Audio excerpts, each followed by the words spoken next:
بالله من الشيطان الرجيم بسم الله الرحمن الرحيم ليس البر أن تولوا وجوهكم قبل المشرق والمغرب ولكن البر من آمن بالله واليوم الآخر والملائكة والكتاب والنبيين وآتى المال على حبه ذوي القربى واليتامى والمساكين وابن السبيل والسائلين وفي الرقاب وأقام الصلاة وآتى الزكاة والموفون بعهدهم إذا عاهدوا والصابرين في البأساء والضراء وحين البأس أولئك الذين صدقوا وأولئك هم المتقون.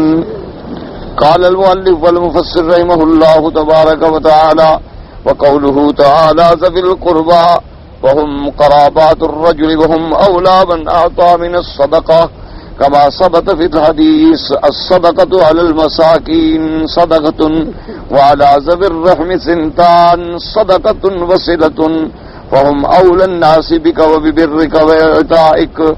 اب مفسر رحمۃ اللہ علیہ اس آیت کی تفسیر میں ارشاد فرماتے ہیں کہ اللہ نے حکم فرمایا کہ آپ مال دیں. سب سے پہلے مستحق کون ہے؟ ذوی القربى. ذوی القربى کا معنی یہ ہوتا ہے کہ قرابات الرجل جو انسان کے رشتہ دار ہیں، اور پھر رشتہ داروں میں بھی جو رشتہ دار زیادہ قریبی ہے وہ زیادہ حقدار ہے، اس لیے کہ وہ سب سے زیادہ حقدار ہیں جن کو صدقہ دیا جائے. جیسے کہ حدیث مبارک میں آتا ہے صدقۃ علی المساکین صدقۃ. حضور نے فرمایا جب تم کسی غریب کو خیرات دیتے ہو تو وہ صرف صدقے کا ثواب ملتا ہے، لیکن جب تم کسی رشتہ دار کو دیتے ہو تو اللہ دو ثواب عطا فرماتے ہیں، صدقۃ و صلۃ، ایک صدقے کا ثواب، ایک صلہ رحمی کا ثواب. تو وہاں آپ کے ثواب جو ہے وہ زیادہ ہو جاتا ہے. فَهُمْ أَوْلَى النَّاسِ بِكَ وَبِبِرِّكَ وَإِعْطَائِكَ. تو تیرے رشتہ دار جو ہیں وہ سب سے زیادہ مستحق ہیں تیری خیر کے، تیری بہتری کے، تجھ سے تیرے خیرات کے سب سے زیادہ، کہ ان سے بہتری کرو، ان سے اچھا سلوک کرو، ان کو خیرات دو، ان کو امداد کرو، اعانات کرو. ایک تو آدمی کا صلہ رحمی بھی ہو گئی، اور دوسرا یہ ہے کہ آدمی کے پیسے کا مصرف بھی صحیح ہو جاتا ہے، کیونکہ ہر بندے کو پتا ہے کہ میرا بھائی غریب ہے یا امیر ہے. ہر بندے کو پتا ہے کہ میرے خاندان میں کتنے رشتہ دار ہیں جو غریب ہیں اور ان کی میں مدد کر دوں. اور اگر اسلام کا یہ جذبہ اللہ سے دعا کریں کہ اللہ کرے لوگوں کو سمجھ آ جائے اور لوگ اس پہ عمل پیرا ہو جائیں، یعنی جو اللہ نے نظام بنایا ہے نا جی میراث کا اور زکوٰۃ کا، خیرات کا، اس پہ اگر ہر آدمی شریعت کے حکم کے مطابق عمل کرے تو کوئی جگیرداری کا مسئلہ باقی نہیں رہتا، کوئی ظلم کا مسئلہ باقی نہیں رہتا، اور کسی کے محتاج ہونے کا مسئلہ باقی نہیں رہتا، کسی کے قرض دار ہونے کا مسئلہ باقی نہیں رہتا. اب آپ بڑی سی بڑی دنیا میں چلے جائیں، جو لوگ ترقی یافتہ کہلاتے ہیں اور بینکوں سے اور سود سے اور کبار سے کاروبار کرتے ہیں، ملک کا ہر بندہ مقروض ہے، ہر آدمی پہ قرض، یعنی اتنا ملک قرضہ لے چکا ہے کہ اگر تقسیم کرو گے تو ہر بندے پہ آئے گا. ہر بندہ مقروض ہے، ہر بندہ جکڑا ہوا ہے، ہر بندہ روز بروز نیچے دبتا چلا جا رہا ہے. اور جہاں اسلام کی معیشت آ گئی، سود سے چھٹکارا مل گیا، ہر بندے کے اندر یہ جذبہ پیدا ہو گیا کہ میں نے زکوٰۃ دینی اور صدقات دینے ہیں، اور سب سے پہلے اپنے رشتہ داروں کو دینے ہیں، تو کوئی آدمی الحمدللہ غریب بچتا ہی نہیں. اسی لیے آپ نے دیکھا نہیں کہ جب صحابہ نے نظام اسلام کو قائم کیا اور عملاً اسلام نافذ ہو گیا تو حضرت سیدنا ابی ہریرہ رضی اللہ تعالی عنہ ایک دن چھوٹا ریشمی رومال ہاتھ میں لے کے تو فرما رہے تھے بخن لے ابی ہریرہ. بھائی ابی ہریرہ واہ واہ کیا کہنے ہیں تیرے. وہ وقت بھی تمہیں یاد ہے کہ تم زمزم کے کنارے بھوکے پڑے ہوتے تھے اور آج ریشمی رومالوں سے ناک صاف کر رہے ہو. تو یعنی آپ اندازہ کریں کہ اسلام کے نظام عدل، نظام اقتصاد کو نافذ کرنے کے بعد یہ عالم تھا کہ حضرت عمر نے اعلان فرمایا تھا رضی اللہ تعالیٰ عنہ کہ میرا دارالخلافہ مدینہ منورہ ہے، اگر دریائے فرات کے کنارے کوئی کتا بھی بھوکا مر جائے تو عمر ذمہ دار ہے. آج تو بندے بھوکے مر جاتے ہیں، آج تو اللہ تبارک و تعالیٰ معاف کرے، بعض لوگ غربت کی بنا پر اپنی بیٹیاں بیچ دیتے ہیں، بعض لوگ غربت کی بنا پر اپنی بیٹیوں کو عصمت دری پہ مجبور کر دیتے ہیں، بعض لوگ غربت کی بنا پر اپنے گردے بیچ دیتے ہیں، اپنے اعضائے انسانی بیچ دیتے ہیں کہ پیسے مل جائیں، 1 سال روٹی کھا لیں گے، گردہ جاتا ہے تو جانے دو، بچ گئے تو روٹی کھا لیں گے، مر گئے تو چلو جان تو چھوٹ گئی۔ تو یہ اس ترقی کے دور میں پھر یہ کیا ہو رہا ہے؟ اگر تمہارا نظام صحیح ہے تو اس کا یہ ظلم، نتیجہ ظلم کیوں ہے؟ تو اس لیے اسلام نے جو حکم دیا ہے وہ حق ہے، وہ صدق ہے، وہ عادل ہے، اور جتنا ہم اسلام سے ہٹتے جائیں گے اتنا تباہیوں کے کنارے پہ چلے جائیں گے۔ یعنی اس وقت یقین کریں، اللہ اللہ نہ کرے، اللہ نہ کرے، اللہ نہ کرے، یعنی اگر آپ دنیا میں نظر ڈال لیں نا جی، تو ہماری حالت وہ ہو گئی ہے جو اللہ نے قرآن میں فرمائی نا، وَكُنْتُمْ عَلَى شَفَا حُفْرَةٍ مِّنَ النَّارِ، کہ تم جہنم کے دہانے پہ کھڑے ہو۔ بالکل وہ عذاب کے کوڑے برس رہے ہیں اور ہم بیدار ہی نہیں ہوتے۔ کبھی باد و بارہ ہے، کبھی طوفان ہیں، کبھی امراض ہیں، کبھی بیماریاں ہیں، کبھی قحط سالی ہے، کبھی خون ریزی ہے، مسلمانوں کا آپس میں دست و گریبان ہونا ہے، ایک دوسرے کا گلا کاٹنا ہے، مسجدوں میں قتل ہیں، مسجدوں میں خون بہتے ہیں۔ یہ کیا ہے؟ اللہ کا عذاب ہے۔ یہ کسی ایک آدمی کا مسئلہ نہیں ہے، کسی ایک پارٹی کا مسئلہ نہیں، یہ اللہ کے عذاب کی شکل ہے۔ اللہ نے فرمایا کہ میرے عذاب کا ایک نمونہ یہ بھی ہے کہ وَيَلْبِسَكُمْ شِيَعًا يُذِيقَ بَعْضُكُمْ بَأْسَ بَعْضٍ، کہ میں تمہیں ٹکڑے ٹکڑے کر دوں گا، تم ایک دوسرے کو خود مار ڈالو۔ آج وہی حالت ہے، اور علاج یہ ہے کہ ہم توبہ کریں، اور اس کے علاوہ کوئی علاج نہیں۔ اللہ سب کو توبہ کی توفیق دے، ہمیں بھی توفیق دے۔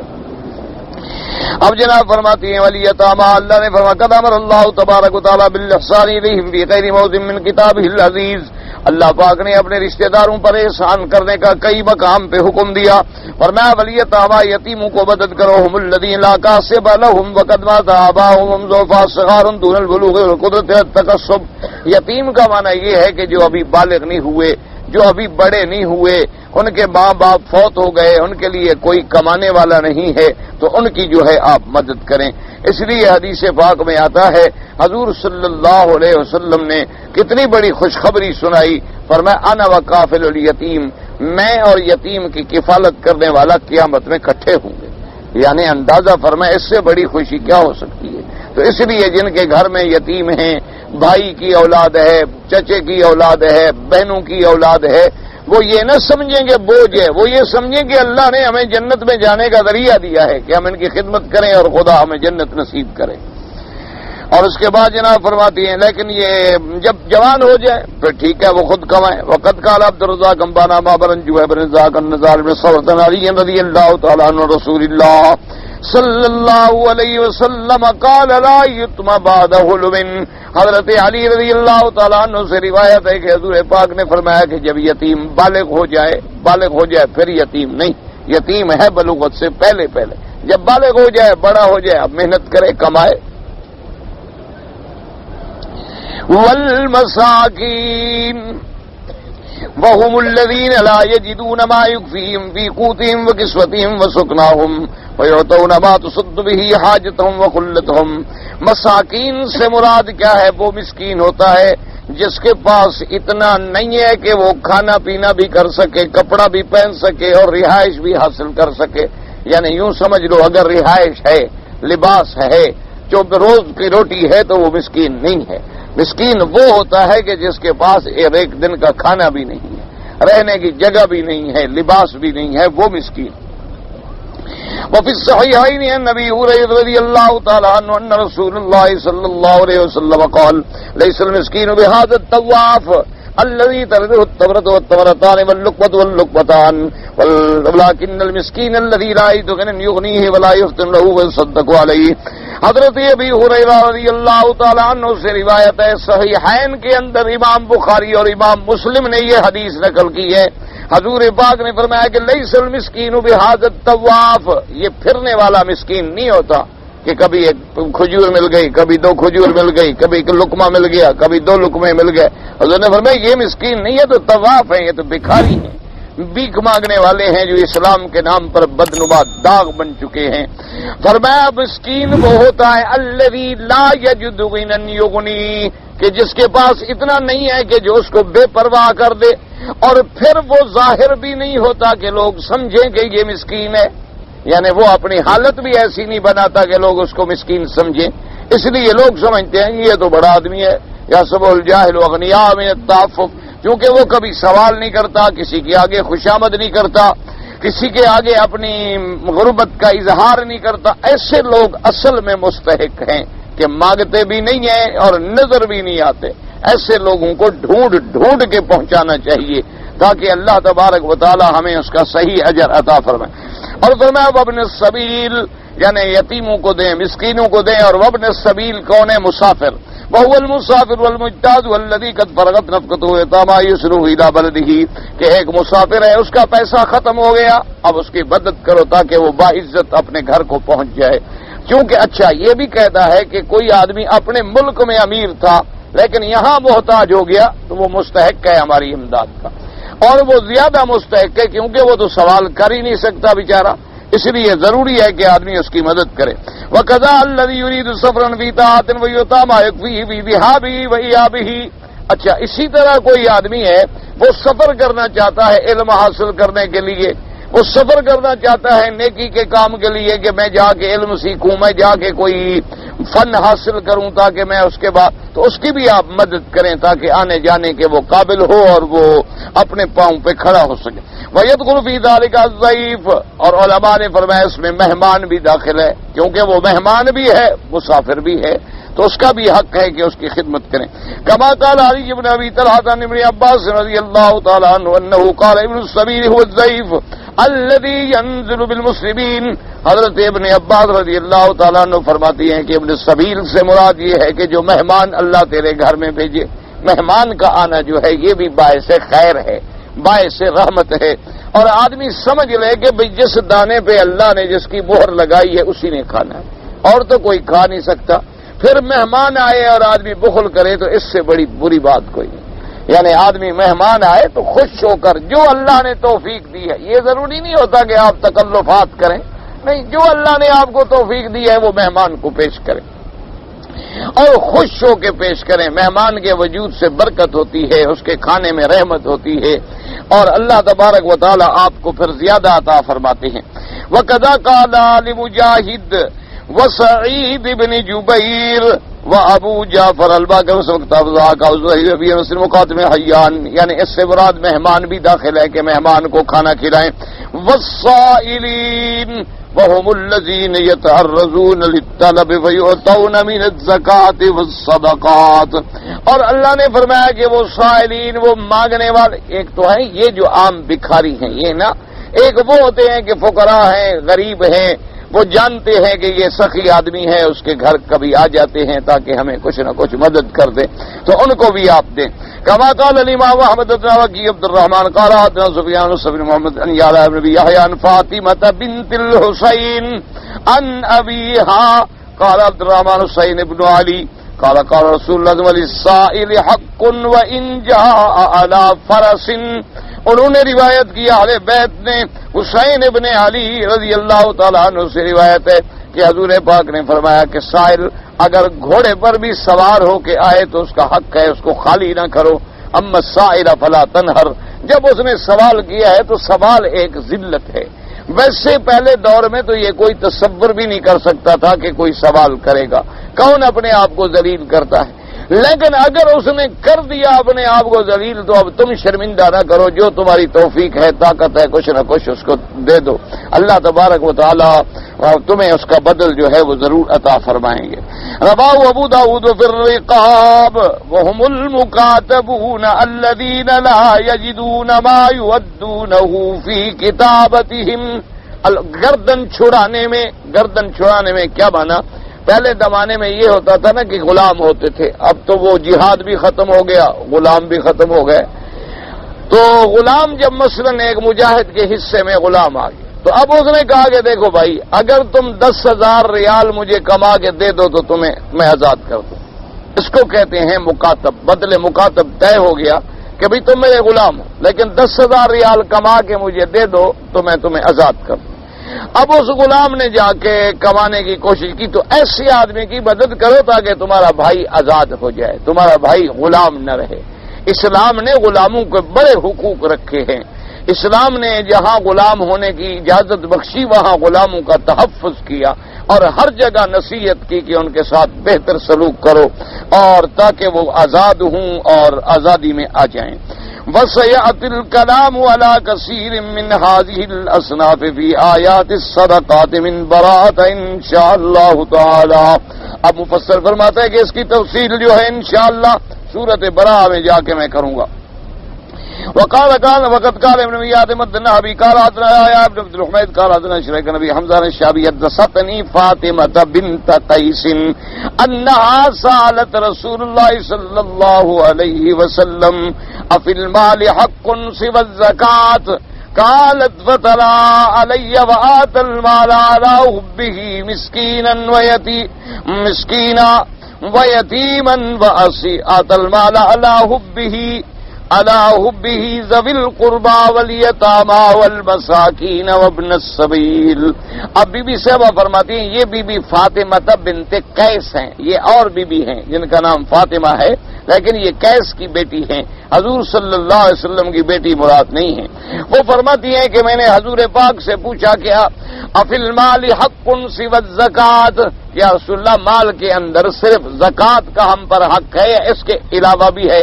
آپ نے فرمایا اللہ نے حکم نہیں دیا ہے کہ اس کے علاوہ بھی تم غریبوں کو دو، مسکینوں کو دو، یتیموں کو دو. یاد رکھیں کہ زکوٰۃ تو ہے فرض. زکوٰۃ جو ہے وہ تو بے عین ہی اسی طرح کا فرض ہے جیسے نماز فرض ہے. فرق اتنا ہے کہ نماز عبادت بدنی ہے اور زکوٰۃ عبادت مالی ہے. اسی طرح حج فرض ہے لیکن وہ مشترک ہے ما بین المالی والبدنی، اس میں بدن بھی خرچ ہوتا ہے اور مال بھی خرچ ہوتا ہے. تو زکوٰۃ اگر کوئی آدمی زکوٰۃ کی ادائیگی نہیں کرتا وہ تو نعوذ باللہ فرض میں کوتاہی کر رہا ہے جیسے نماز کوئی نہ پڑھے. اسی لیے حضرت ابی بکر رضی اللہ تعالی عنہ نے مانعین زکوٰۃ کو حکم دے دیا کہ میں قتال کروں گا، تم کافر ہو گئے، کیونکہ زکوٰۃ کا انکار تو فرض کا انکار. اچھا، اور زکوٰۃ دینا جو ہے یہ تو کوئی احسان ہے ہی نہیں، یہ تو ہمارے ذمہ فرض تھا ہم نے ادا کیا، اس میں کیا احسان ہے؟ جیسے آپ نے نماز پڑھی تو آپ نے مجھ پر احسان کر دیا، یا آپ نے امام مسجد پہ احسان کر دیا کہ آپ نے اس کے پیچھے جا کے نماز پڑھی ہے، یا آپ نے مسجد والی ہے تو آپ کے ذمہ فرض ہے، آپ نہ پڑھتے تو اسلام سے نکل جاتے. یہ تو الٹا آپ مسجد والوں کا، امام کا شکریہ ادا کریں کہ انہوں نے آپ کو ایک مسجد مہیا کی، ایک امام مہیا کیا، جماعت کے اسباب مہیا کیے تاکہ تمہیں زیادہ سے زیادہ ثواب ملے، ورنہ پڑھنا جو ہے وہ ہمارے ذمہ فرض ہے. اچھا، اگر زکوٰۃ کے بعد جو ہے وہ فرض نہیں لیکن وہ تیرے صدقات ہیں، تیری خیرات ہے اور تیرے رزق و مال میں برکات کا ذریعہ ہے. اسی لیے حضرت حسن بصری رحمت اللہ علیہ جو بہت بڑے اللہ کے ولی بھی گزرے ہیں، محدث بھی گزرے ہیں اور بڑے اونچے مرتبے کے انسان تھے، ان کی خدمت میں جب کوئی غریب یا کوئی مسکین یا کوئی فقیر آتا تو چادر بچھا دیتے اور اس کو بڑے احترام سے بٹھاتے. فرماتے کہ یہ لوگ جو ہیں یہ تو ہمارے ڈاکیے ہیں جو اللہ کی طرف ہماری خیرات لے کے پہنچا رہے، اگر یہ نہ ہوتے تو پھر ہمیں ثواب کیسے حاصل ہوتے؟ فرماتے غریب اور فقیر تو واجب الاحترام ہے کہ ہم اس کی عزت کریں، ہم اس کا احترام کریں کہ اسی کے ذریعے اللہ پاک ہمیں ثواب حاصل کرنے کا ذریعہ عطا فرماتے.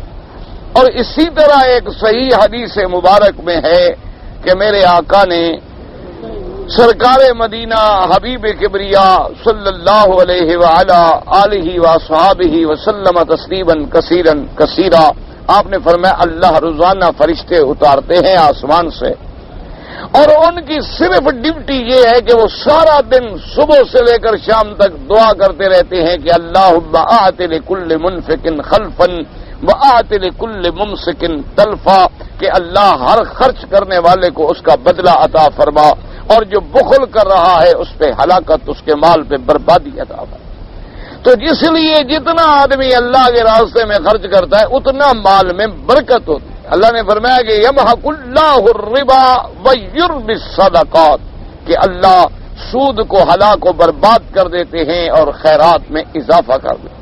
اب دیکھو نا جی، سودی کاروبار ہیں، چند لوگ جو ہوتے ہیں نا اوپر، بینکر، ڈائریکٹر، بڑے بڑے، وہ بظاہر بڑے دولت کے ارتکاز ان کے ہاتھ میں آ جاتا ہے، لیکن کتنے لاکھوں لوگوں کا وہ خون چوس رہے ہوتے ہیں کہ ساری زندگی بیچارے لوگ کپڑے بیچ بیچ کے سود ادا کرتے ہیں، مال بیچ رہے ہیں، کپڑے بیچ رہے ہیں، زمینیں بک گئیں، گھر بک گئے، جائیدادیں بک گئیں، تو چند آدمی انہیں سمیٹ لیا، لوگوں کا جونک بن کے خون پی لیا۔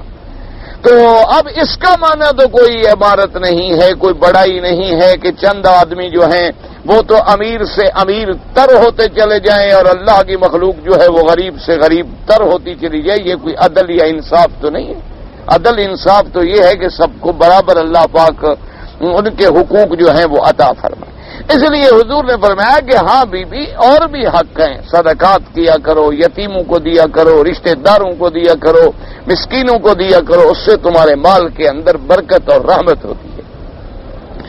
اس کے بعد فرماتی ہیں آپ نے یہ آیت پڑھی، ورواه ابن مرتبہ ابن حدیث آدم ابن میاس وحیا ابن الولید کلاوان شریک نبی حمزہ شابی فاطمہ بنت قیس قالت قال رسول اللہ صلی اللہ علیہ وسلم فی المال حق سوى الزکاة، زکات کے علاوہ بھی کچھ حق ہے۔ ثم قرأ ليس البر أن تولوا وجوهكم قبل المشرق والمغرب إلى قوله وفي الرقاب، وأخرجه ابن ماجه والترمذي ورفع أبا حمزة ميمون الآبر وضعف وقد رواه سيار وإسماعيل بن سالم عن الشعبي، وقوله تبارك وتعالى وأقام الصلاة وآتى الزكاة۔ اب خیرات کے حکم کے بعد پھر اللہ نے حکم دیا کہ نماز قائم کرے۔ کیا مانا تھا کہ کوئی یہ نہ سمجھ لے کہ چلو بھی میں بڑا سخی ہوں، خیرات کر دیتا ہوں، مجھے نماز کی کیا ضرورت ہے، مجھے تو لاکھوں آدمی دعا کر رہے ہیں اور وہ دعا کر دیں۔ اللہ نے فرمایا نہ، نماز علیحدہ فرض ہے، زکوٰۃ علیحدہ فرض ہے، حج علیحدہ فرض ہے، عبادات مالیہ علیحدہ ہیں، عبادات بدنیہ علیحدہ ہیں، اور پھر نماز تو اتنی مقدم چیز ہے کہ صلۃ بین العبد و بین الرب، بندے کو خدا سے ملانے والی چیز جو ہے وہ نماز ہے۔ اس لیے اور پھر یہ بات بھی یاد رکھا کرو کہ سارے قرآن میں پڑھیں آپ، جہاں بھی آپ پڑھیں گے آپ کو یہ ملے گا اقیم الصلاۃ، اقیم الصلاۃ، اقام الصلاۃ، اقیم الصلاۃ، یقیمون الصلاۃ۔ اللہ نے فرمایا نماز قائم کرو، نماز قائم کرو، نماز قائم کرو۔ یہ نہیں فرمایا نماز پڑھو، نماز پڑھو، نماز پڑھو، یہ نہیں، نماز قائم کرو۔ قائم کرنے کا کیا معنی کہ نماز کو اس کے تمام شروط و ارکان کے ساتھ ادا کرو، وقت میں ادا کرو، اور جو نماز کے شروط ہیں کہ بھئی لباس پاک ہو، کپڑا پاک ہو، شرک سے پاک ہو، جگہ پاک ہو، نیت میں اخلاص ہو، پھر پورے قلب و قالب کی طرح اللہ کی طرف متوجہ ہو، خشوع ہو، خضوع ہو، ہر رکن جو ہے وہ آرام آرام سے ادا کرے، پتہ چلے کہ میں نے رکوع کیا، پتہ چلے کہ میں نے سجود کیا، پھر جا کے نماز ہوتی ہے۔ یہ ہمارے بعض بھائی کرتے ہیں نا، اللہ اکبر اللہ اکبر اللہ اکبر اللہ اکبر، یا بعض بیٹھے ہوتے ہیں بس بیٹھے ہیں، بیٹھے اللہ، دونوں کام یہی ہو گئے، سجدہ بھی ہو گیا، رکوع بھی ہو گیا۔ اچھا بعض سجدہ کرتے ہیں تو پھر سر پورا اٹھاتے نہیں، سجدے سے ذرا سا اٹھایا پھر اللہ اکبر، یہ نماز نہیں ہوتی۔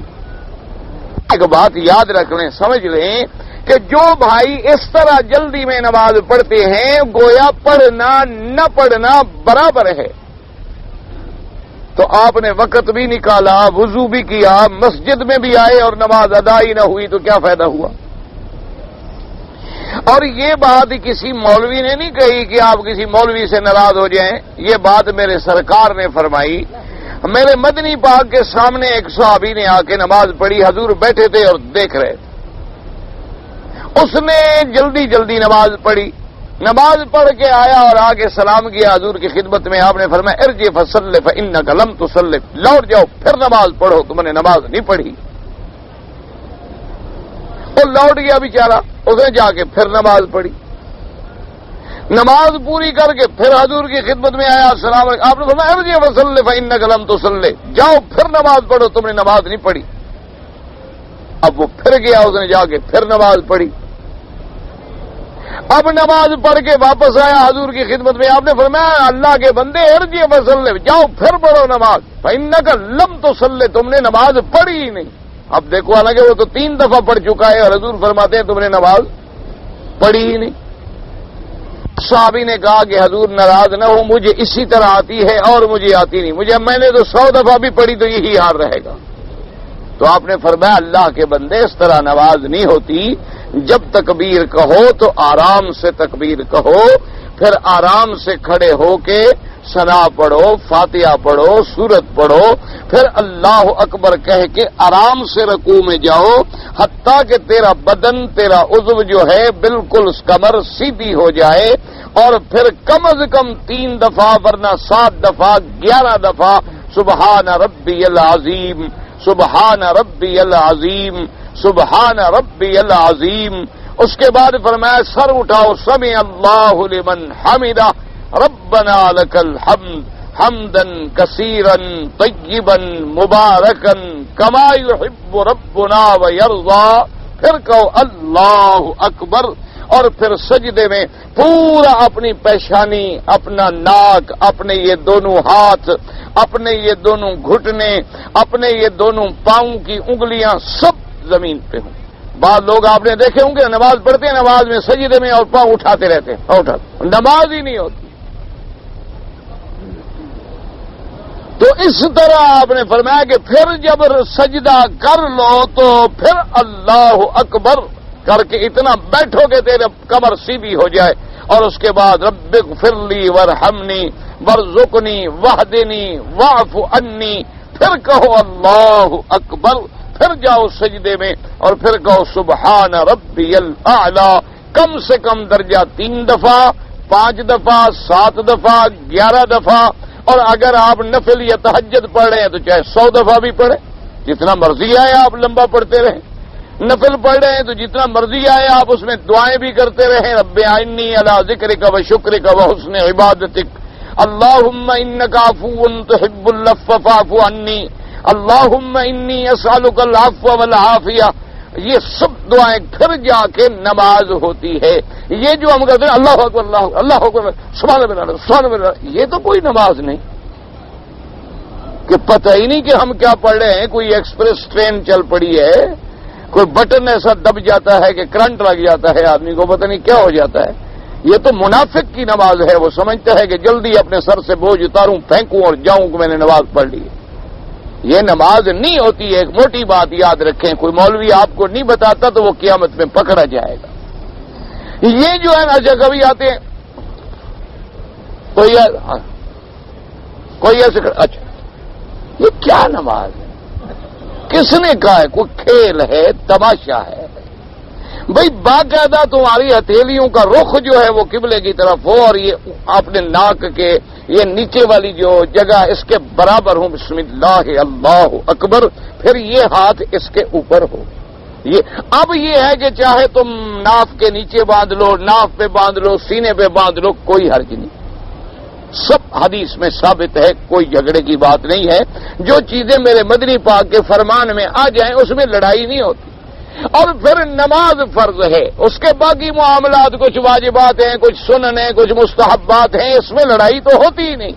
لڑائی جھگڑا تو وہ کرتے ہیں جن کے اللہ نے جن سے علم چھین لیا ہے اور دماغ میں غصہ بھر دیا، علم کی جگہ غصے نے لے لی. ورنہ جھگڑے کی کوئی بات ہے ہی نہیں. آپ سینے پہ بھی ہاتھ باندھ، لیکن یہ جو یوں باندھ لو، یہ تو کسی حدیث میں نہیں ہے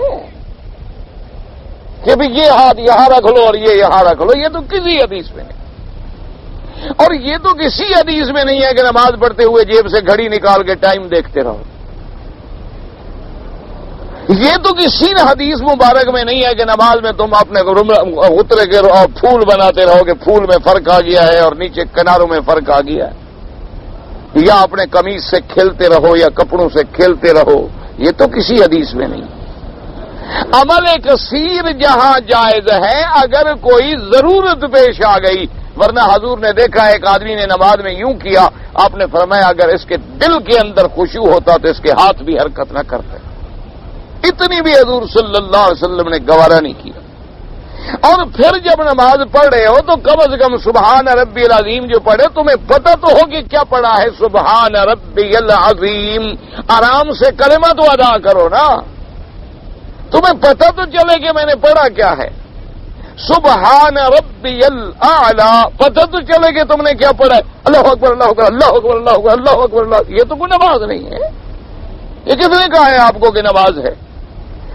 اس کا پڑھنا نہ پڑھنا بالکل برابر. خضوع قلب سب اللہ کی طرف متوجہ ہوں, بالکل نظر ادھر ادھر نہ ہٹے, کیونکہ آپ اللہ کو دیکھ رہے ہیں یا اللہ آپ کو دیکھ رہا ہے.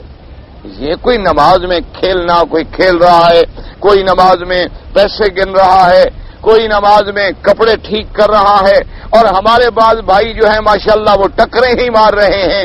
حضور نے فرمایا ایسے نماز نہ پڑھا کرو کہ جیسے مرغ دانہ چگتا ہے کہ دانے ڈال دو نا تو مرغی ایسے مارتا ہے, ٹھونگے مارتا ہے. فرمایا ٹھونگے نہ مارا کرو, نماز پڑھنی ہے تو نماز پڑھو.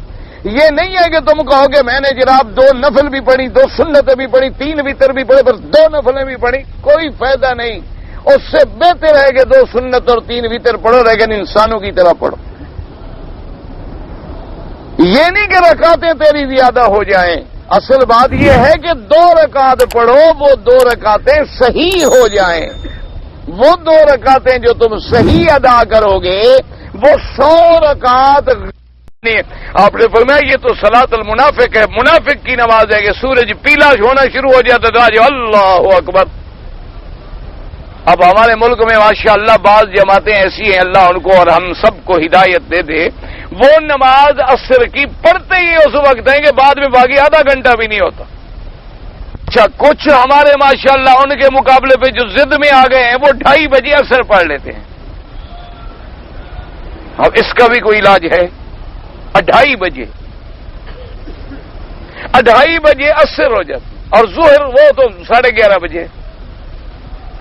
اچھا 2:30 بجے جب عصر ہو جائے گی تو پھر مغرب کس وقت پڑھیں گے؟ مغرب 6 بجے. یعنی عصر اور مغرب کے درمیان کا فاصلہ جو ہے وہ تقریباً 4 گھنٹے. تو یوں ضد میں آ گئے, اور ہماری دوسری برادری جو ہے ماشاءاللہ وہ یوں ضد میں. انہوں نے کہا اچھا ہم بھی نہیں پڑھتے, ہم بھی جلائیں گے, ہم بھی دیکھتے رہیں گے سورج باقی اور نیچے آئے گا اللہ اکبر. پھر نماز کے بعد 3 دفعہ دعا مانگیں گے, دعا ختم ہوگی تو مغرب کی اذان بھی ہو جائے, کیونکہ 1.5 گھنٹے کی تو دعا ہوتی ہے ماشاءاللہ. اور پھر ایک دعا ختم ہوئی, اچھا جی دوسری دعا شروع, پھر دوسری ختم ہوئی, تیسری شروع ہوگی. اچھا دوسری انہوں نے کہا ہم کبھی دعا مانگیں گے ہی نہیں, بالکل ضد میں آ گئے. انہوں نے کہا ٹھیک ہے تم 3 دفعہ مانگو, ہم مانگتے ہیں. سلام علیکم. اسی طرح تو اسی طرح سے اللہ کے بندے یہ کوئی مسئلہ نہیں ہے, کبھی مانگ لو کبھی نہ مانگو, حالات کے مطابق ہے. کبھی ہاتھ اٹھا لیے کبھی ہاتھ نہ اٹھائے, تاکہ تمام احادیث رسول اللہ پہ عمل ہوتا رہے, کہ جو ہمارے آقا نے فرمایا سب پر ہمارا عمل ہو جائے, تاکہ ہم کسی بات سے محروم نہ ہو جائیں اور نہ کسی بات کو ضد بنائیں. اس لیے نمازوں کا خیال. اچھا اگلی صف میں جگہ خالی ہے, یہ کھڑا ہے, یہیں کھڑا. دوسرے کو بلا رہا ہے کہ تم بھی میرے ساتھ آ جاؤ, یعنی میں اکیلا نہ کھڑا رہوں. کوئی دوست واقف ہے نا, اس کو کہہ دے گا تم ادھر آ جاؤ, اگلی صف میں جگہ خالی. حالانکہ جس آدمی کے سامنے اگلی صف میں جگہ خالی وہ گناہ گار ہے, اس کا فرض ہے کہ پوری کرے اس کو, اور اس کے پیچھے جو ہے وہ اس کی جگہ پہ آئے. یہ نہیں ہے کہ بھئی چونکہ ہم آپس میں دوست ہیں لہذا میں نے کہا اچھا بھی مول صاحب میں ادھر آ جاؤ, مجھے آگے نہ جانا پڑے 2 قدم. اچھا نماز کھڑی ہو گئی ہے حرم کے باہر, ماشاءاللہ سبحان اللہ, کہ بستے کی جگہ نہ چلی جائے, وہیں کھڑے ہو گئے اللہ اکبر. یہ کون سی نماز ہے بھائی؟ یہ کون سی نماز ہے کہ بھئی آپ درمیان میں میلوں کا فاصلہ ہے, نہ صف ہے, نہ صف نظر آ رہی ہے, نہ امام کی حرکات و سکنات سامنے ہیں, اپنے دکان پہ کھڑا ہے, وہیں سڑک پہ کھڑے کھڑے اللہ اکبر, اور خوش ہے کہ میں نے نماز پڑھ لی ہے جماعت کے ساتھ. یہ بات غلط ہے. جب اللہ کا حرم, ہاں حرم کے اندر اگر اللہ کی رحمت سے حج کا موقع ہے, یعنی ازدحام ہے, حاجی زیادہ ہیں, صفیں بنتی گئیں, چاہے وہ 2 میل تک بھی چلی جائیں, پھر آپ کی نماز امام کے ساتھ ہے. لیکن جب حرم سارا اندر خالی پڑا ہو, امام کے پیچھے سینکڑوں صفوں کی جگہ ہو اور آپ دکان پر کھڑے ہو جائیں گے چلو جی ہم بھی نماز پڑھیں، پھر تو ہر آدمی اپنے اپنے ملک میں ریڈیو رکھ لے یا ٹی وی رکھ لے، جب امام نماز پڑھائے تو وہیں اس کے پیچھے پڑھ لے، مولویوں کے جھگڑے بھی ختم، تکلیف بھی ختم، مسجد میں آنے جانے کی ضرورت نہیں، بھی امام اور نیت بھی ہو جائے گی کہ ٹی وی صاحب ہمارا امام ہے یا ریڈیو پاک ہمارا امام ہے، اور اس کے بعد اللہ اکبر آواز بھی صاف سنائی دے گی کہ ریڈیو تیرے آگے رکھا ہوگا۔ اللہ کے بندے پھر مذاق نہیں، عبادت کو عبادت سمجھو، نماز کو نماز سمجھو اور اس کو اسی طرح ادا کرو کہ جب کھڑے ہوں تو سمجھو کہ میں اللہ کی دربار میں ہوں، پھر جب اللہ کی دربار میں ہو تو پھر بندہ ادھر ادھر کھیل سکتا ہے؟ آدمی مجسٹریٹ کے سامنے نہیں کھیلتا، آدمی ہائی کورٹ کے جج کے سامنے تو ہل نہیں سکتا۔ آپ نے دیکھا ہوگا بڑے بڑے وکیل جو 20-20 لاکھ فیسیں لیتے ہیں نا، جب عدالت میں گھسے تو پہلے سجدہ کرتے ہیں، ان کو رکوع کی حالت میں آئیں گے، میلارڈ گردنیں جھکائیں، کوئی السلام علیکم نہیں، وعلیکم السلام۔ یہ پتہ نہیں کہاں کا اسلام ہے، اللہ پاک رحمت کرے، بس دعا کرو اللہ ہمارے حال پہ رحم کرے، دعا کر دیں اللہ تمام مسلمانوں پہ رحم فرمائے، اللہ کے حرم میں دعا کیا کرو، پتہ نہیں کوئی رحمت کی گھڑی ہو تیری دعائیں لگ جائیں اور گاڑی چل پڑے، کہ اللہ تبارک و تعالی تمام اسلامی ملکوں پہ، اللہ پاک تمام عالم اسلام پہ اپنی خصوصی رحمتیں نازل فرما دیں اور معافی دے دیں، بس۔ فرماتی ہوا تم افعال الصلاۃ، نماز کے افعال پورے کرے فی اوقاتیا، اس کے وقت کے اندر، برکوعیا و سجودیا و طمانینتیا، رکوع میں، سجود میں، اطمینان میں، خشوع میں، علی الوجہ الشرعی المرضی، جو اللہ کا حکم ہے اس کے مطابق، یہ ہے اقامت الصلاۃ۔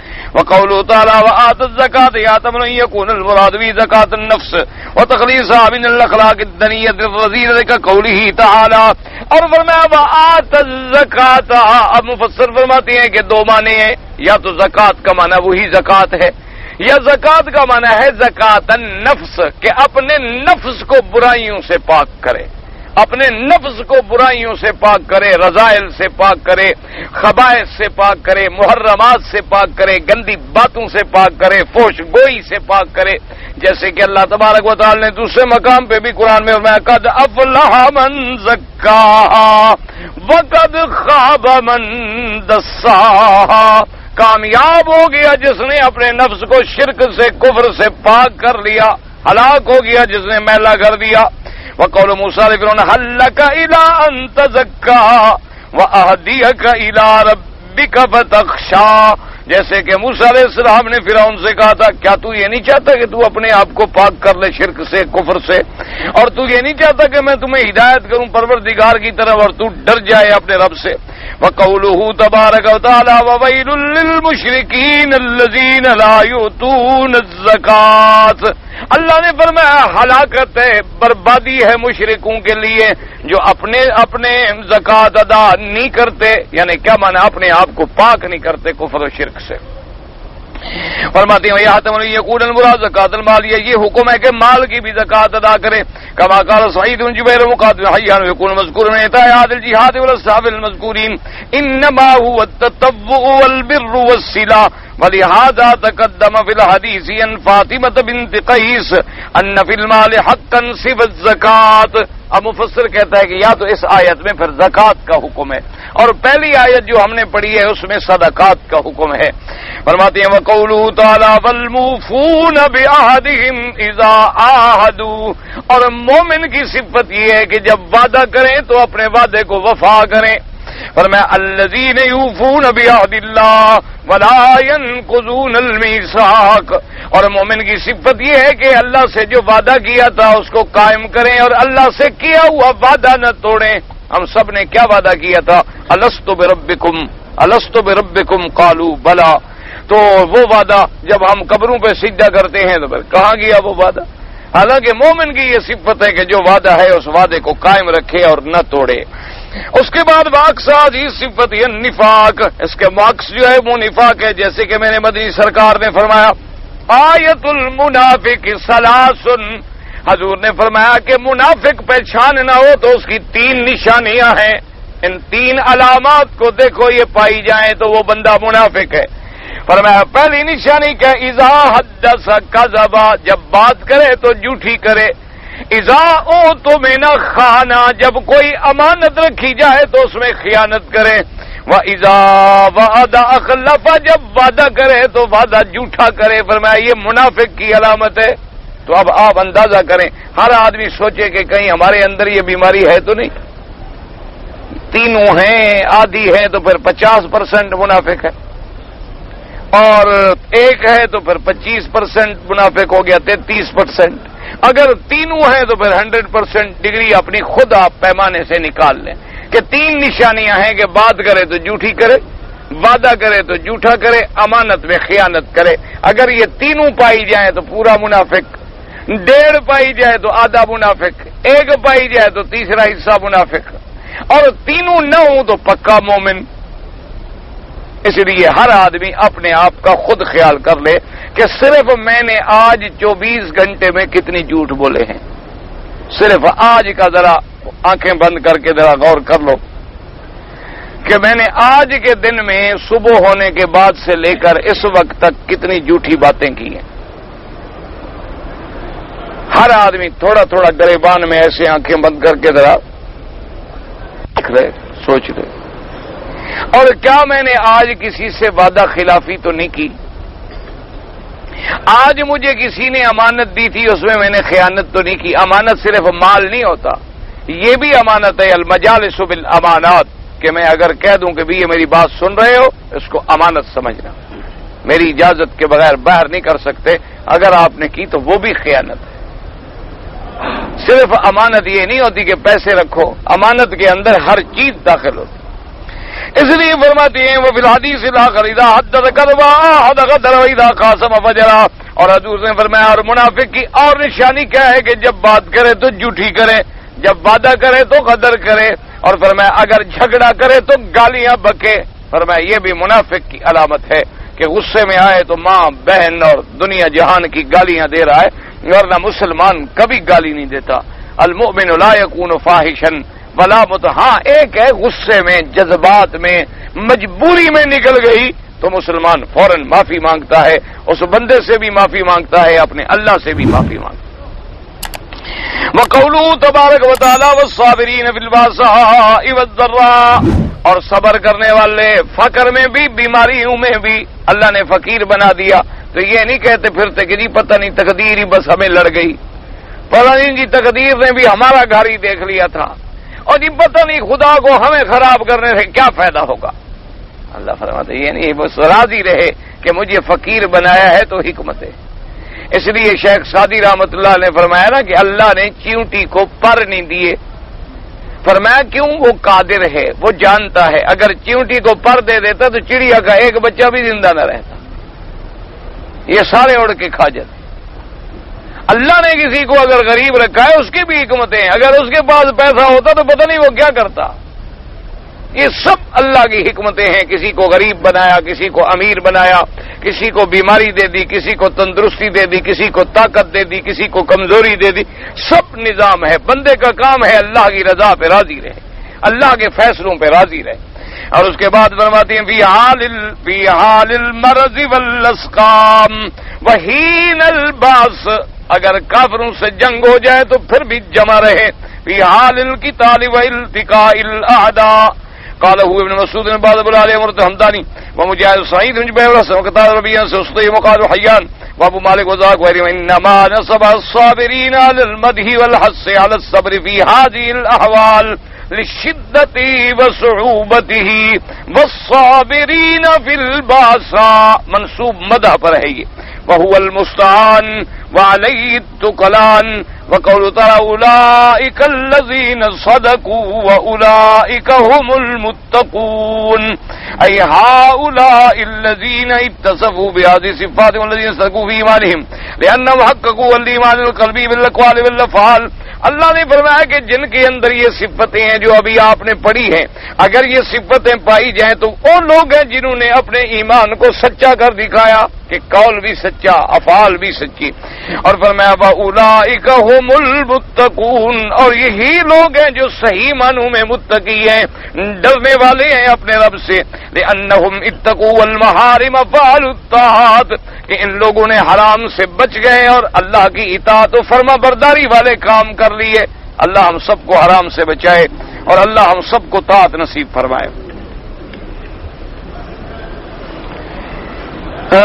میرا اقامہ گم ہو گیا. اچھا جی، اللہ پاک آپ کی مدد فرمائیں، اللہ سب کی مشکلیں دور فرمائیں. کریں اقامہ، اللہ پاک بھائی سب کے لیے دعا کرتے ہیں. اقامے کی مشکل کوئی مشکل ہے، اللہ سب کی آسان کرے. السلام علیکم، السلام علیکہ، جو بھی بولیں کوئی بات نہیں. ویسے جمع کا صیغہ زیادہ افضل ہے. اگر آپ نے کہا السلام علیکہ یہ بھی ٹھیک ہے، آپ نے کہا السلام علیک یہ بھی ٹھیک ہے، آپ نے کہا السلام علیکم تو یہ جمع کا صیغہ ہے، یعنی سب پر سلامتی ہو. تو جتنی آپ زیادہ الفاظ بولیں گے اتنی اللہ آپ کو زیادہ اجر عطا فرمائیں گے. رکن یمانی، ہاں اس کے بارے میں بھی آتا ہے کہ یہ بھی جنت کا پتھر ہے. کہتے ہیں جی کہ میں جب نماز پڑھتا ہوں تو میرے دماغ میں الٹی سیدھی یعنی غلط باتیں آتی رہتی ہیں. کوئی بات نہیں، اللہ تبارک و تعالی نے نماز کی حالت میں جو انسان کو وسواس آتے ہیں یا غلط خیالات آتے ہیں وہ اللہ نے معاف کیے، اس کا کوئی مواخذہ نہیں. اور دوسری بات یہ بھی یاد رکھیں کہ یہ غلط خیالات آنا جو ہے یہ بھی ایمان کی دلیل ہے. حضرت سیدنا ابی بکر رضی اللہ تعالی عنہ خلیفہ رسول اللہ صلی اللہ علیہ وسلم سے ایک یہودی نے پوچھا. انہوں نے کہا کہ ابا بکر ہمیں سمجھ نہیں آتی، ہم یہودی لوگ جب اپنی عبادت کرتے ہیں تو ہمیں غلط خیالات نہیں آتے، لیکن مسلمان جب اپنے اللہ کی عبادت کرتے ہیں تو ان کو گندی گندی باتیں یاد آتی ہیں، خیالات یاد آتے ہیں. کبھی گھر یاد آ رہا ہے، کبھی بچے یاد آ رہے ہیں، کیسے کبھی ویسے بری بات یاد آ گئی. تو اس کی کیا وجہ ہے؟ تو حضرت ابو بکر رضی اللہ تعالیٰ نے فرمایا کہ بات سنو، اگر دو کمرے ہوں، ایک کمرے میں سونا چاندی ہو اور ایک کمرہ خالی ہو تو ڈاکو کہاں ڈاکہ ڈالے گا؟ تو اس نے کہا کہ جہاں مال ہوگا. تو انہوں نے کہا تم یہودیوں کے دل جو ایمان سے خالی ہیں، شیطان کو ضرورت ہی نہیں کہ تمہیں بہکائے، وہاں تو مال ہے ہی نہیں، ایمان ہے ہی نہیں، شیطان کو کیا تکلیف پڑی ہوئی ہے کہ یہودی نصرانی کافر کو بہکاتا پھرے؟ اس کو پتا ہے کہ یہ تو میری پارٹی ہے، جہنمی ہے ہی ہیں. وہ تو وہاں ڈاکہ مارے گا جہاں اس کو ایمان کی دولت نظر آتی ہے. لہذا وہ مسلمانوں کو وساوس ڈال کے بہکانے کی کوشش کرتا ہے، اور اللہ کا کرم ہے کہ اللہ نے ہمیں وہ معاف کر دیا. بات ختم. اچھا، ویسے علماء نے ایک علاج لکھا ہے اس کا. ایک علاج تو یہ ہے کہ آپ صبح و شام قل اعوذ برب الفلق اور قل اعوذ برب الناس معوذتین جو ہے پڑھا کریں. دوسرا علاج یہ ہے کہ مثلا 2 رکعت نفل آپ پڑھ رہے تھے تو شیطان نے وسوسے ڈالنے شروع کیے، آپ اور 2 رکعتیں پڑھ لیں، اور پھر اس نے وسوسہ ڈالا آپ اور 2 رکعتیں پڑھیں، پھر وہ بھاگ جاتا ہے. وہ کہتے ہیں اس کو جتنا چھیڑوں گا یہ تو اور اللہ کی عبادت کرتے ہیں، اسے بہتر ہے تھوڑی تو کرے. وہ پھر زیادہ کرنے سے تو خوش ہوتا نہیں. یا آپ بالکل پھر سجدہ لمبا کر دیں، رکوع لمبا کر دیں، زیادہ سے زیادہ تسبیحات کہنی شروع کریں، خود بخود بھاگ جاتا ہے.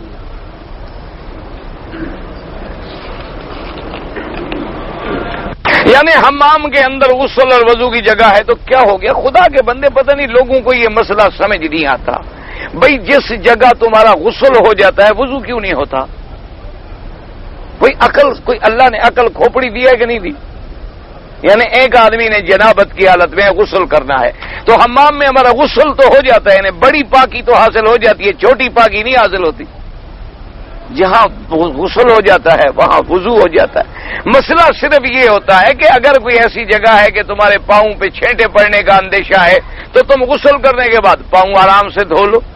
اگر ایسی جگہ ہے جیسے یہاں ماشاءاللہ حمام بنے ہوئے ہوتے ہیں پختہ اور نیچے باقاعدہ ٹائلیں لگی ہوتی ہیں کہ پانی بہتا رہتا ہے، نیچے پانی جب ایک قطرہ بھی نہیں رکتا، تو پھر تو وہاں ایک ہی دفعہ جو آپ نے دھو لیا وہی کافی ہے، علیحدہ دھونے کی بھی ضرورت نہیں. سجدے دی آیات پتہ نہیں تو قرآن کھول کے دیکھ لو. اگر فرض غسل کے فرض کرے ادا، بھئی پہلے وضو نماز کا کرے پھر غسل کرے، پھر وضو کی ضرورت نہیں. تو اگر درخواست میں کسی نے یا خط میں لکھا السلام علیکم تو جواب دینا ہوگا، تو کیوں نہیں جواب دینا ہوگا؟ زبانی کہے تو دو گے، تحریری کہے تو نہیں دو گے؟ اگر میں احرام کی چادریں سنبھال کے رکھ لوں کہ میں ان کو کفن بناؤں گا، کوئی منع نہیں، تمہاری چادریں ہیں، کفن بناؤ، ایسے کپڑا بناؤ، استعمال کرو، جو مرضی ہے کرو۔ باقی یہ سمجھو کہ میں ان کی وجہ سے بخشا جاؤں گا، یہ کوئی فرق نہیں پڑتا، اس سے کوئی فرق نہیں پڑتا۔ پھر تو بڑے آدمی سارے یہ احرام خرید لیں گے، وہ اسی سے بخشے جائیں گے، نماز پڑھے نہ پڑھیں۔ بخشا تم جاؤ گے ایمان کے ساتھ کہ خاتمہ ایمان پہ ہوا، عمل صالح ہوا، تو پھر قبر جنت ہے، چاہے تمہیں کفن ملے یا نہ ملے۔ اگر ایمان نہیں اور عمل صالح نہیں تو یہ احرام والا کفن نہیں چھڑواتا، یہ چھڑواتا تو پھر تو ماشاءاللہ اتنے پھینک جاتے ہیں کہ ہم یہ صفائی والوں کو منت کر کے سارے رشتہ دار بخشوا لیتے، لوگوں کے احرام بھیج دیتے کہ بھئی ان کو کفن بنا دو، پر بخشے جاؤ گے۔ کعبے کے خلاف میں بھی دفن کرو، کافر ہو تو جہنم میں جائے گا۔ بعض لوگ کہتے ہیں فجر کے بعد سورج تک نماز نہ پڑھیں، ٹھیک ہے، احناف کے نزدیک منع ہے، باقی ائمہ کے نزدیک صرف حرم میں جائز ہے، باہر ان کے نزدیک بھی منع ہے۔ ہمارے ملک میں جو میلاد منایا جاتا ہے وہ بدعت ہے، اس کا قرآن و حدیث میں کوئی ثبوت نہیں۔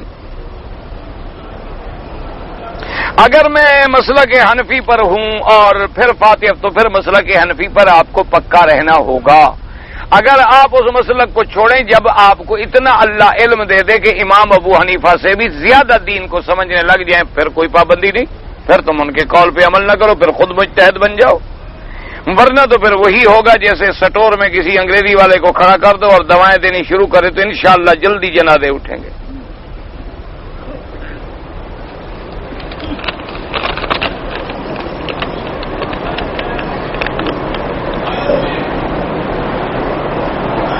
پتہ نہیں، آپ کہتے ہیں اپنے بچوں کو روکتا ہے، بچوں کو کس بات سے روکتا ہے؟ مجھے سمجھ نہیں آیا تو میں کیا کروں؟ قبر کے اندر دعا مانگنا، قبر والے کے لیے دعا مانگو، قبر والے سے نہیں۔ اگر کوئی آدمی طواف کرنے کے بعد 2 رکعت مقام ابراہیم پہ نہ پڑھے، کوئی بات نہیں، جہاں جگہ ملے پڑھ لے۔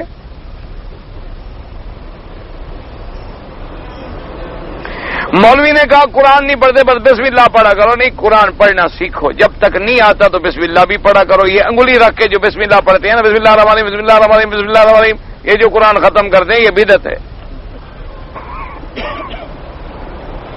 اگر آدمی ننگا ہو یا وضو کے بغیر ہو تو سجدہ نہیں، تلاوت نہیں کر سکتا۔ ایک بستر میں یعنی بیوی کے ساتھ جماع کیا، پھر غسل نہیں کیا، پھر دوبارہ جماع کر لیا، کوئی حرج نہیں۔ السلام علیکم بولتا ٹھیک بولتا۔ آدمی مرنے کے بعد بولا، قرآن پڑھا، یہ جو ہمارے ہاں رواج ہے یہ سب بدعت ہے۔ اگر کوئی آدمی غیر مسلم ہے، مسلمان نہ ملے تو اس کو بھی تم خیرات دے سکتے ہو، لیکن مسلمان خود غریب ہیں تو تم کافروں کا فکر کر رہے ہو۔ عمرے اور حج میں رمضان میں نماز کے درمیان عورتیں آ جاتی ہیں مجبوری کی شکل میں، پھر علماء نے اجازت لکھی ہے، ورنہ عورت پیچھے ہونی چاہیے۔ اور امام ابو حنیفہ رحمۃ اللہ علیہ کے نزدیک عورت اگر آگے آ جائے یا محاذات پہ آ جائے تو نماز ہوتی ہی نہیں۔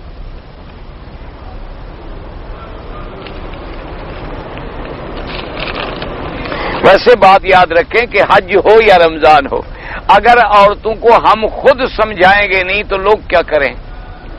یہ تو ہمارا فرض ہے نا کہ ہم اپنی بیٹی، بہنوں، بیویوں، بچوں کو سمجھا کے آئیں کہ بھائی اذان جب ہو تو اذان سے پہلے تم پیچھے چلی جاؤ، چھوڑ دو طواف، ہر عبادت چھوڑ کے پیچھے جاؤ۔ یہ تو ہماری ذمہ داری ہے، وہ تو بیچارے روکتے رہتے ہیں، پکڑتے رہتے ہیں، دھکے دیتے ہیں، سختی کرتے ہیں، پھر بھی نہیں رکتے تو کیا کریں؟ میں حرم شریف میں نماز کے بعد طواف کے نفل پڑھ رہا تھا تو نے کہا کہ ہاں، میں تو ابھی بتایا ہے نا کہ احناف کے نزدیک جب تک سورج نہ نکلے نفل نہیں پڑھنے جائے۔ ہمارے ملک میں ایک مزار شریف ہے، وہاں 10 محرم کی رات کو ایک دروازہ کھولتے ہیں جنت کا، سبحان اللہ، ماشاء اللہ، پھر کیا ضرورت ہے، وہاں جا کے داخل ہو جاؤ۔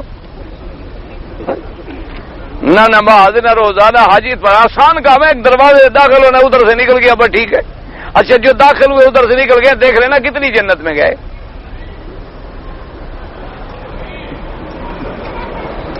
اللہ کی جنت میں بھی مرنے کے بعد جب اٹھیں گے فیصلے کے بعد پھر داخل ہوں گے. یہ بڑا مزہ ہے کہ جو یہاں ایک دن زندگی میں بھی داخل ہو جائے. او بابا بس سب روٹی کمانے کے ڈھنگ ہیں. دعا کرو اللہ ان کو بھی ہدایت دے, اللہ ہمیں بھی ہدایت, اللہ ان کی بھی ہدایت کے فیصلے کرے, اللہ ان کو بھی سمجھ دے کہ لوگوں کو گمراہی میں مبتلا نہ کریں. وہ سمجھتے ہیں یہ مذاق ہے, لیکن یہ مذاق نہیں, بڑی گمراہی ہے کہ لوگ جنت کے دروازے سے نکل گئے, دماغ میں یہ آ گیا میں جنتی ہو گیا, اب اس کو نماز کی کیا ضرورت. اب وہ جتنی گناہ کرے گا ان دروازے کھولنے والوں پر.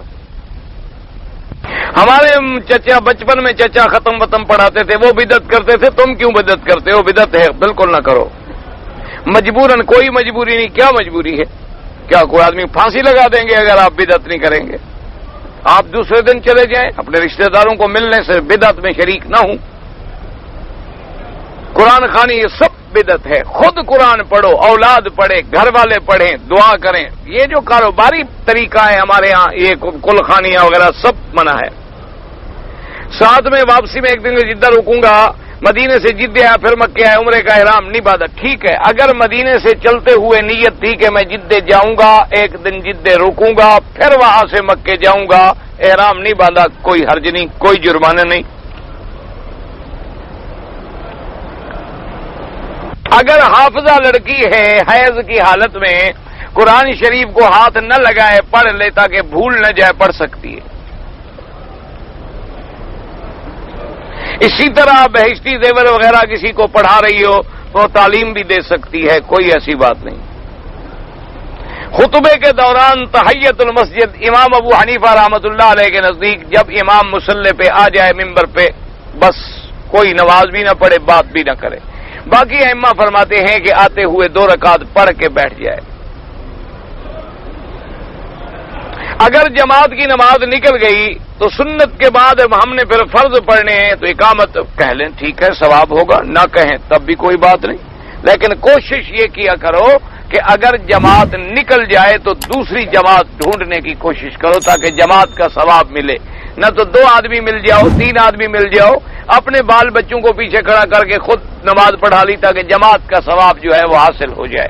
اللہم صلی علی سیدنا